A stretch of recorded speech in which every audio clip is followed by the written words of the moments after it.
Lórúkọ Ọlọ́run alààyè ni a kí wa káàbọ̀ sí orí ètò ẹ̀kọ́ Bíbélì ọ̀sẹ̀ yìí tí ó dé sétí gbọ́ yín láti Diocese of Yewa Anglican Communion. Ọjọ́ ìsinmi kẹsàn-án lẹ́yìn mẹ́ta lọ́kan. Àkòrí tí a ti ń wò gẹ́gẹ́ bí ìjọ Anglican láti ìbẹ̀rẹ̀ ọdún yìí ni májẹ̀mú pẹ̀lú Ọlọ́run alààyè. Ẹ̀ka àkòrí tí a wà lákòókò yìí ni àwọn ìlànà fún ṣíṣe àgbéyìnde ìdílé oníwà bíi Ọlọ́run. Orí ọ̀rọ̀ wa tòní ni ìbáwí nínú ìdílé oníwà bíi Ọlọ́run. A ní àwọn ibi kíkà wa tí ó ṣe pàtàkì fún wa láti kà láti ṣe àyànnàná ọ̀rọ̀ tí ó wà níwájú wa lónìí. Ṣùgbọ́n ṣáájú gbogbo eléyìí, a ní àwọn àlejò wa pàtàkì méjì láàrin wa láti Temidire Ajikere. Ní apá ọ̀tún mi bí mo nìkan nínú àwọn màmá wa láti inú ìjọ wa ní Temidire Ajikere. Ẹ jẹ́ bá yín dárúkọ yín fún àwọn tó ń wò nílé. Orúkọ mi ni Orisabiyi láti Joseph Ogunleye Memorial Anglican Church, Temidire. Ẹ ṣé. Ní apá àlàáfíà mi bí mo nìkan nínú àwọn màmá wa náà, ẹ jọ̀ọ́ ẹ bá mi dárúkọ yín fún àwọn tó ń wò nílé. Orúkọ tèmi ni arábìnrin Adelakun T.O. láti Our Saviour's Anglican Church, Temidire Archdeaconry. Èròǹgbà wa lónìí láti kọ́ni ní pàtàkì ìbáwí nínú ìdílé oníwà bíi Ọlọ́run. Gbogbo tí a ń pè ní ìbáwí, ohun tó ṣe pàtàkì ni tí gbogbo onídìílé gbọdọ̀ ní láti ní ìwà bíi Ọlọ́run àti láti fi ìyàtọ̀ hàn láàrin ìbáwí, ìbániwí, ohun ìfìyàjẹni àti ìwà aláìláàánú. Torí náà màmá wa Adelakun, ẹ bá wa wo ìwé òwe orí 13, orí 14 àti ìwé òwe orí 19, orí 18. Ìwé òwe orí 13 ẹsẹ̀ 14 wípé ẹni tí ó bá fa ọwọ́ pàṣán sẹ́yìn ó kórìíra ọmọ rẹ̀, ṣùgbọ́n ẹni tí ó fẹ́ a máa tètè nà án. Nígbà tí orí 19 ẹsẹ̀ 22 sọ wípé nà ọmọ rẹ nígbà tí ìrètí wà, má sì ṣe gbé ọkàn rẹ lé àti pa á. Ẹ ṣé màmá wa. Torí náà màmá wa Orisabiyi, ẹ bá wa wo ìwé òwe orí 23 ẹsẹ̀ 13 àti ìwé òwe orí 29 ẹsẹ̀ 17. Ìwé òwe orí 23 ẹsẹ̀ 13 kà báyìí pé má ṣe fa ọwọ́ ìbáwí sẹ́yìn kúrò lára ọmọdé, nítorí pé bí ìwọ bá fi pàṣán nà án, òun kì yóò kú. Nígbà tí ìwé òwe orí 29 ẹsẹ̀ 17 sọ kà báyìí pé tọ́ ọmọ rẹ, yóò sì fún ọ ní ìsinmi, yóò sì fi inú dídùn sí ọ ní ọkàn. Ẹ ṣé. Ìfáàrà ìbániwí ní ṣe pẹ̀lú gbígbé nínú ìgbọ́ràn sí ìfẹ́ àti ète Ọlọ́run. Ọ̀pọ̀ ènìyàn ni ó ṣòro fún láti gbé ìgbé ayé ìgbọ́ràn sí Ọlọ́run nítorí wọn kò kọ́ bí a ti ń gbọ́ràn sí àwọn òbí nílé. Ní ọ̀pọ̀ ìgbà, àwọn èèyàn máa ń fi ojú kan náà wo ìbáwí àti ìfìyàjẹni, ṣùgbọ́n wọ́n yàtọ̀ sí ara wọn. Àwọn lọ́kọláya ní láti fi ìmọ̀ ṣọ̀kan kí wọ́n sì parapọ̀ pẹ̀lú irú ìbáwí tí wọ́n ń fi fún ìdílé wọn, fún ààbò àti fún ìtọ́jú tí ó péye. Ìjẹniníyà máa ń wáyé nígbà tí àwọn ọmọdé bá ṣe àìgbọ́ràn sí ohun tí àwọn òbí wọn ní kí wọ́n ṣe tàbí kí wọ́n má ṣe. Nígbà tí ìwà ìkà túmọ̀ sí fífi ìyà jẹ ọmọ ní ọ̀nà tí kò fi àyè sílẹ̀ fún àtúnrú ìwà tàbí láìní àánú. Tí ìgbọ́ràn bá jẹ́ ohun tí ó lékè nínú ìdílé, bóyá ní ìfìyàjẹni yóò fi wà. Oore ọ̀fẹ́ Ọlọ́run yóò tó fún gbogbo ìdílé tí ó ń wò wá nílé lórúkọ Jésù. Ìbéèrè wa lónìí fún ìjíròrò ọ̀dọ̀ màmá wa Adelakun ni màá ti bẹ̀rẹ̀. Wọ́n ní fún ìbáwí, ìfìyàjẹni àti àìláàánú ní ìtumọ̀ ní ìbámu pẹ̀lú àwọn ibi tí a kà ní. Ẹ ṣé. Tá bá wo ìwé òwe orí 19 ẹsẹ̀ 22 yẹn, ìbáwí ó yàtọ̀ sí ìfìyàjẹni àti àìláàánú.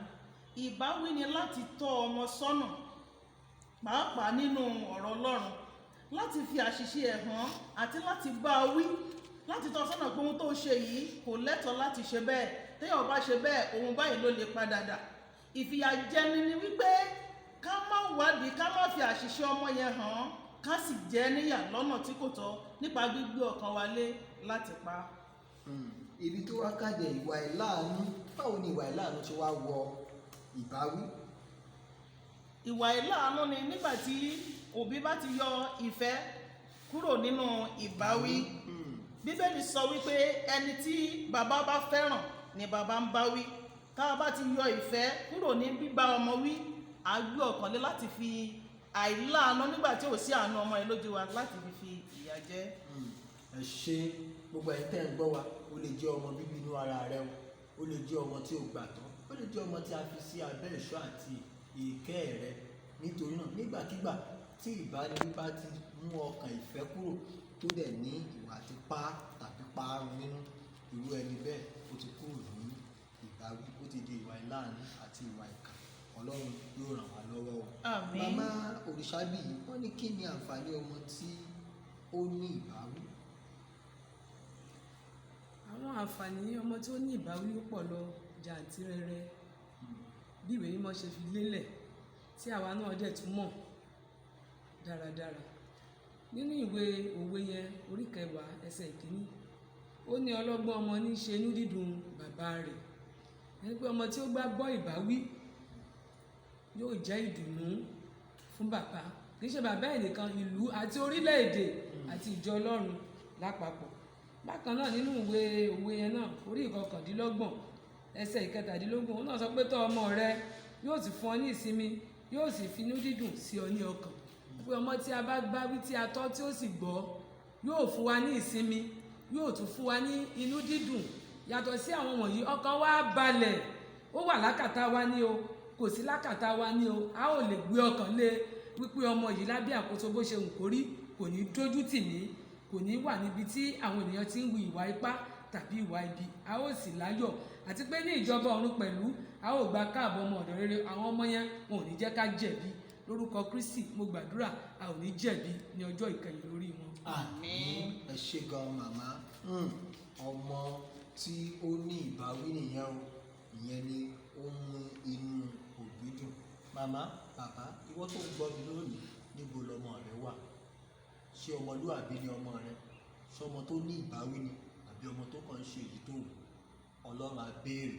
Nǹkan tí màmá Orisabiyi sọ nìyẹn o, wípé kọ́lọ́run má jẹ́ ká jẹ̀bi lórí àwọn ọmọ tí a bí. Ìbéèrè kẹta, wà á lọ sí ọ̀dọ̀ màmá Adelakun. Báwo ni o ṣe lè ṣàlàyé bíbá ọmọ wí ní ọ̀nà àìtọ́? Ẹ ṣé. Bíbá ọmọ wí ní ọ̀nà àìtọ́, tá a bá wo ìwé òwe tí wọ́n fún wa yẹn, orí 19 ẹsẹ̀ 18, ó sọ wípé má ṣe gbé ọkàn rẹ lé àti pa á. Bíbá ọmọ wí ní ọ̀nà àìtọ́ ni nígbà tá a bá ti yọ ọwọ́ ọ̀rọ̀ Ọlọ́run kúrò láti fi tọ́ ọmọ sọ́nà, nígbà tá a bá ti gbà lérò, nígbà tó ní ìrètí tí a ò bá wí, tó ti wá di ẹja gbígbẹ, tó wá di pé kò ṣeé nà mọ́, a sọ pé tó o bá ṣe rí kò ṣe ara ẹ̀, tá a wá ju ọmọ yẹn sílẹ̀ pé kó máa bá a yí, à ń bá a wí lọ́nà àìtọ́, àti jù ú sílẹ̀ pé kó lè da bó ṣe wù kó fẹ́ kó rí, torí pé a ti yọ ọ̀rọ̀ Ọlọ́run kúrò, àná àbá wí nígbà tó yẹ, tó ní ìrètí láti bá a wí. Ẹ ṣé. Ìbéèrè tí ó kàdí, màmá Orisabiyi, wọ́n ní dárúkọ oríṣiríṣi ọ̀nà tí ó burú tí àwọn olùkọ́ tàbí alágbàtọ́ ń gbà bá ọmọ wí tàbí tọ́ ọmọ ní ayé òde òní. Praise the Lord. Hallelujah. Oríṣiríṣi ọ̀nà àìtọ́, ọ̀nà tó burú ló pọ̀ rẹpẹtẹ láyé òde òní tí a fi ń bá àwọn ọmọ wí nílé ẹ̀kọ́, nínú ilé, lọ́dọ̀ àwọn tó ń tọ́ wọn. Bíi nílé ẹ̀kọ́, òbí mìíràn, ọmọ mìíràn lè ṣẹ̀ nílé, òbí á mú wá sílé ìwé pé kí a bá a wí, a rojọ́ lọ sílẹ̀ jàǹtìrẹrẹ. Olùkọ́ náà wá dìde, á fún ṣòkòtò, a ní wo igi tó wà lọ́ọ̀kan yẹn, lọ wá ọkọ́ àti àdá ẹ, mi ìfẹ́ kó gé o, bẹ̀rẹ̀ sí ní hù ti gbogbo. Ọmọ yóò ní lè hu igi yẹn tán títí ilẹ̀ máa fi ṣú. Ó tún bá tún di ọ̀la, wọ́n á tún ní kó tún padà sí díẹ̀. A rí wípé eléyìí ò ní kí ọmọ yẹn kó má tún hu ìwà yẹn mọ́, torí a ní kò kúkú ju kán ní kí n húgi lọ. Yàtọ̀ sí èyí, olùkọ́ wọ́n lè ní kí ọmọ kúnlẹ̀ sí ìta láti àárọ̀ jáde nínú oòrùn, tó bá délé orí fífọ́ máa dé, ibà máa dé, ọ̀nà tí ò tọ́ ni. Wọ́n lè ní kí ọmọ fi ìka kan gúnlẹ̀ kó ká ẹsẹ̀ sókè fún bí wákàtí 4 débi pé tí ọmọ náà bá délé kò ní wúlò fún ara rẹ̀, kò ní wúlò fún òbí. Oríṣiríṣi ọ̀nà ló wà lọ láàrin àwọn olùkọ́ tí a fi ń bá ọmọ wí ní ọ̀nà tí kò tọ́, pàápàá nínú ilé náà ní ọ̀dọ̀ alágbàtọ́. Bóyá nítorí pé kì í ṣe àwọn náà bí wọn ni mi ò tiẹ̀ lè sọ. Ọmọ mìíràn torí pé ó ṣẹ̀ àní fún lóúnjẹ, o ò tí ní jẹun lónìí torí ìwà tó wù yẹn. Ìgbà mìíràn o ò ní sùn léyìí o, wábi tó fẹ́ lọ sùn à lé ọmọ yẹn síta fún ẹkùn. Màmá wa kan tilẹ̀ ń sọ pé ọmọ kan ṣẹ̀, wọ́n mú un lọ sí ibi tí wọ́n ti ń kọ̀rẹ́ẹ̀tì, tí wọ́n ti ń ṣe àtúnṣe ìwà ipá lọ́dọ̀ àwọn manowar. Wọ́n nà án bí ẹni máa kú, bí ẹni máa yè. Wọ́n tún kọ́ ọmọ yẹn ní ìwàkiwà sí lọ́hùn-ún, wọ́n tún ba ayé rẹ̀ jẹ́ síwájú ni. Òmíràn wọn ò ní sanwó iléèwé ẹ̀, òbí á lóun ò ní sanwó torí pé ó ṣẹ̀. Oríṣiríṣi ọ̀nà tí kò tọ́, tí a bá ní ká bẹ̀rẹ̀ sí ní sọ láti òní, a ò ní parí rẹ̀. So oríṣiríṣi àwọn ọ̀nà tí kò tọ́ ló wà tí a fi ń fi ìyà jẹ àwọn ọmọdé. Lórúkọ Kristi Ọlọ́run á ràn wá lọ́wọ́, a ò sì ní jẹ̀bi lórí wọn. Ẹ ṣé màmá wa Orisabiyi. Ọ̀rọ̀ lẹ́yìn àti gbọ́ yẹn gbogbo ẹ̀yin olùgbọ́ wa wípé kí a tọ́ ọmọ wa ní ọ̀nà Ọlọ́run, sí ìfẹ́ Ọlọ́run, sí ọ̀rọ̀ Ọlọ́run, oore ọ̀fẹ́ Ọlọ́run kò dẹ̀ ní fi wá sílẹ̀. Ọmọ tí a bá tọ́ máa ń dàgbà nínú ọgbọ́n àti ìbẹ̀rù Ọlọ́run. Nítorí náà a ní láti máa làkàkà láti tọ́ àwọn ọmọ ní ọ̀nà ìwà bí Ọlọ́run pẹ̀lú ìfẹ́ àti ìfanimọ́ra láìsí ìwà ibi àti ìwà ipá. Tọ́ ọmọ rẹ kí o sì kórè àlàáfíà ní ọjọ́ ogbó. Ẹsẹ̀ àkọ́sórí wa fún ọ̀sẹ̀ yìí, ẹ jẹ́ ká jọ kà á papọ̀. Ìwé òwe orí 29 ẹsẹ̀ 15. Pàṣẹ àti ìbáwí fún ni ní ọgbọ́n, ṣùgbọ́n ọmọ tí a bá jọ̀wọ́ fún ara rẹ̀ á dojú ti ìyá rẹ̀. Oore ọ̀fẹ́ Ọlọ́run yóò tó fún wa. Èmi ni ọ̀rẹ́ yín tòótọ́, Ọpẹ́ Olúwa.